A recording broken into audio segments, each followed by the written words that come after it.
नमस्कार। आप सभी का हार्दिक स्वागत और अभिनंदन।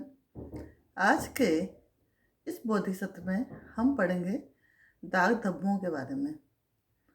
आपने देखा होगा, हम कितनी ही सावधानी क्यों न रखें, लेकिन वस्त्र पर किसी न किसी तरह का दाग धब्बा लग ही जाता है। किसी को भी कार्य करते समय या खाना बनाते समय, खाते समय किसी न किसी प्रकार का दाग धब्बा अवश्य लग जाता है। जब भी दाग धब्बा लगे तो उसे तुरंत छुड़ा देना आवश्यक है, क्योंकि जब तुरंत छुड़ाया जाता है तो हमें पता है कि ये वस्त्र पर किस चीज़ का दाग लगा है और इसको कैसे छुड़ाया जा सकता है। जो ताज़ा दाग है वो आसानी से छुटाया जा सकता है, लेकिन लगने के पश्चात यदि हम लापरवाही से उस कपड़े को रख दें तो वो दाग धब्बा वस्त्र के जो रेशों के अंदर तक चले जाता है और हवा के संपर्क में आने पर यह पक्का हो जाता है और फिर इसको छुड़ाना बहुत अधिक मुश्किल होता है।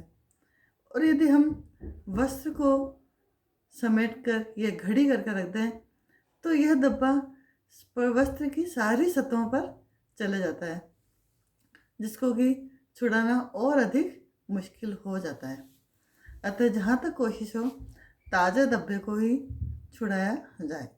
क्योंकि वस्त्र पर यदि समय से दाग धब्बे नहीं छुड़ाते तो वस्त्र बेजान से आकर्षणहीन लगते हैं और पहनने की इच्छा नहीं होती।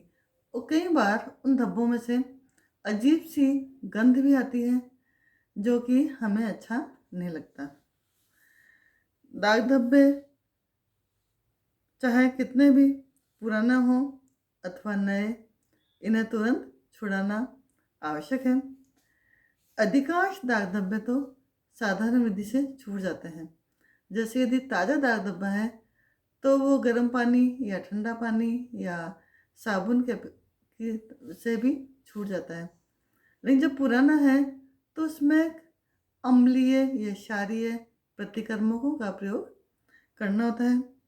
तो दाग धब्बे छुड़ाने के लिए जो उसकी प्रकृति है उसके अनुरूप हमें प्रतिकर्मकों का प्रयोग करना आवश्यक है।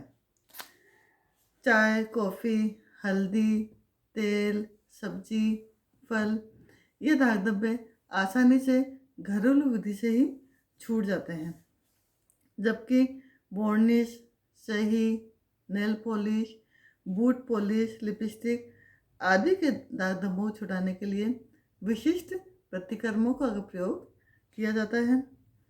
अतः विभिन्न प्रकार के दाग धब्बों को छुड़ाने के लिए हमें पृथक पृथक विधियां काम में ली जाती हैं। दाग धब्बे छुड़ाने के लिए 3 महत्वपूर्ण बिंदु हैं जिन्हें हमें ध्यान रखना आवश्यक है। फर्स्ट है दाग को सही तरीके से पहचानना, क्योंकि जब आप ढंग से पहचानोगे तभी हम उसके अनुरूप प्रतिकर्मक का प्रयोग कर सकते हैं। सेकंड इसमें है दाग को पहचान कर उचित प्रतिकर्मक का प्रयोग करना। और थर्ड इसमें है उचित विधि से उस दाग धब्बे को छुड़ाना। उचित विधि इसलिए आवश्यक है, कई बार हम जब पूरी नॉलेज नहीं होती तो दाग धब्बे छुड़ाने के चक्कर में कपड़ा भी फट जाता है या रेशों को नुकसान पहुंचाता है। इसलिए उचित विधि से दाग धब्बे को छुड़ाना अत्यंत आवश्यक है।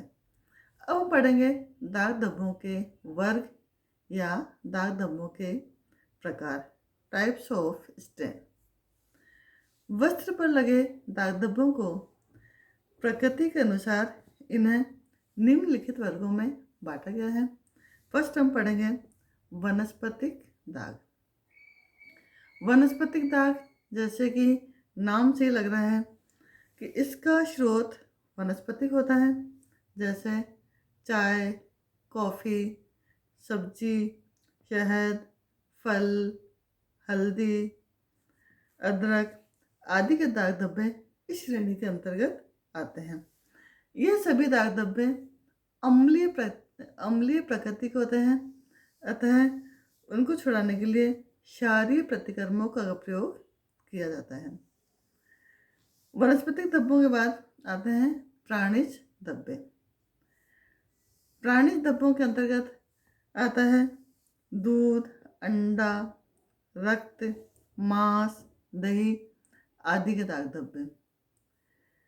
प्राणी स्रोत जितने भी होते हैं उसमें प्रोटीन पाया जाता है, अतः इन धब्बों के लिए कभी भी गर्म पानी का प्रयोग नहीं करना चाहिए, क्योंकि गर्म पानी के प्रयोग से ये प्रोटीन जम जाता है और धब्बा और अधिक परमानेंट सा हो जाता है, यानी उसको छुड़ाने में बहुत दिक्कत आती है।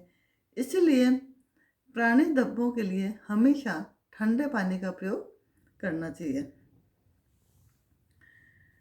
तीसरा इसमें है खनिज धब्बे।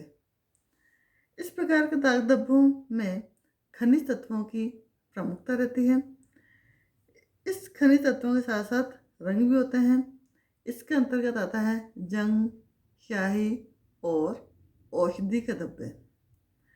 इन दाग धब्बों को छुड़ाने के लिए पहले अम्लीय प्रतिक्रमकों का प्रयोग किया जाता है, फिर अम्लीय प्रतिक्रमक के बाद क्षारीय प्रतिक्रमकों का प्रयोग किया जाता है।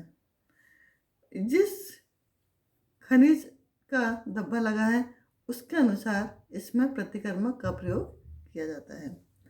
नेक्स्ट आता है इसमें चिकनाई युक्त धब्बा। चिकनाई युक्त धब्बे के अंतर्गत आता है जैसे घी, तेल, बटर आदि।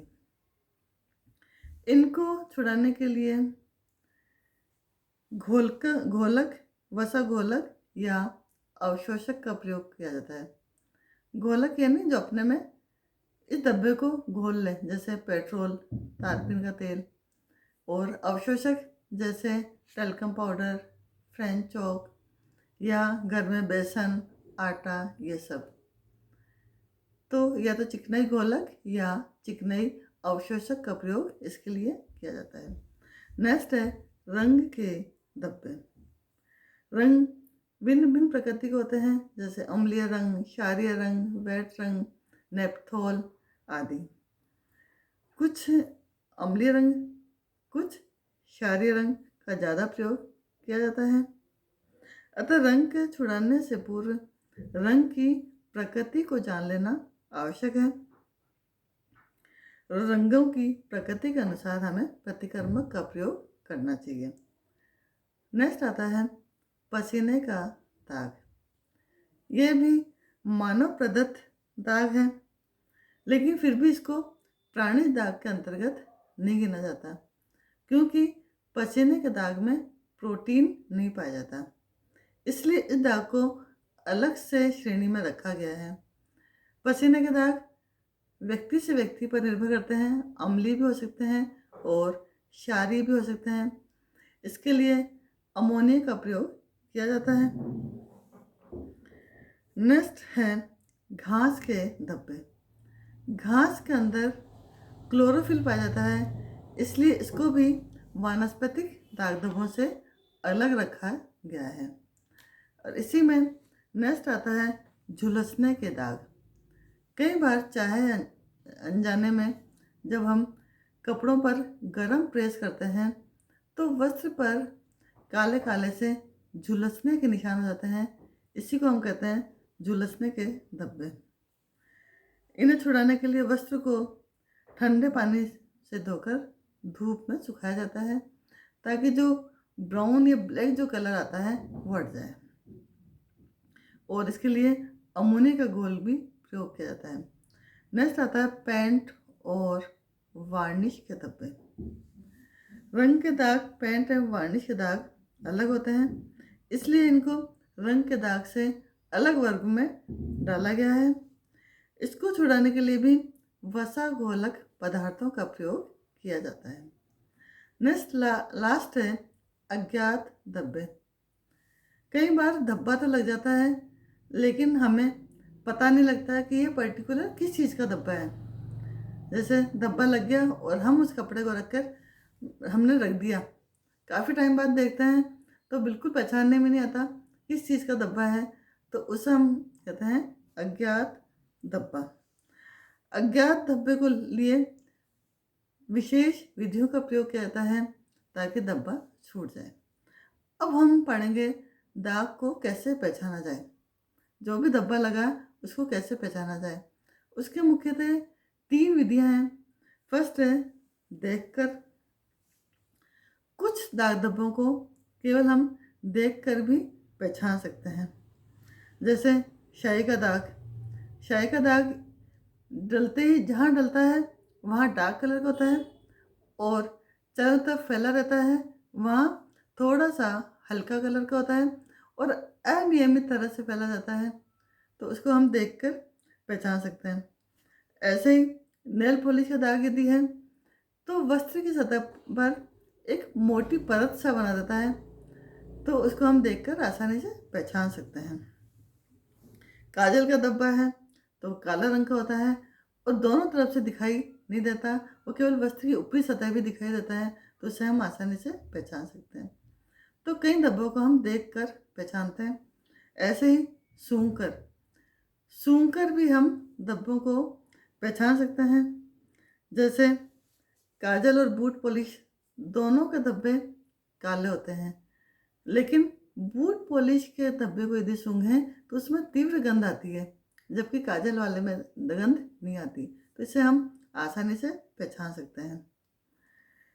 इसी प्रकार पसीने, पैंट, नेल पॉलिश, इत्र के जो धब्बे होते हैं वो भी तीव्र गंध वाले होते हैं और उसको हम आसानी से पहचान सकते हैं। नेक्स्ट आता है इसमें स्पर्श के द्वारा या छू कर दाग धब्बे को पहचानना। दाग धब्बे को हम छूकर भी आसानी से पहचान सकते हैं। जैसे दूध और अंडे का धब्बा यदि वस्त्र पर लगता है तो वस्त्र की सतह को वो कड़ा सा कर देता है, कठोर सा कर देता है और हम आसानी से पहचान सकते हैं। शाही का धब्बा नीचे तक जाएगा। काजल का धब्बा सिर्फ ऊपरी सतह पे रहता है। पेंट का धब्बा नीचे तक चले जाता है। चॉकलेट और चाशनी का धब्बा यदि है तो वो चिपचिपाहट वाला होगा। अतः छू कर भी हम दाग धब्बे को आसानी से पहचान सकते हैं, क्योंकि दाग धब्बे को छुड़ाने के लिए पहले पहचानना आवश्यक है, तभी हम उपयुक्त प्रतिकर्मक काम में ले सकते हैं। इस तरह से आज ये टॉपिक यहीं समाप्त होता है। धन्यवाद।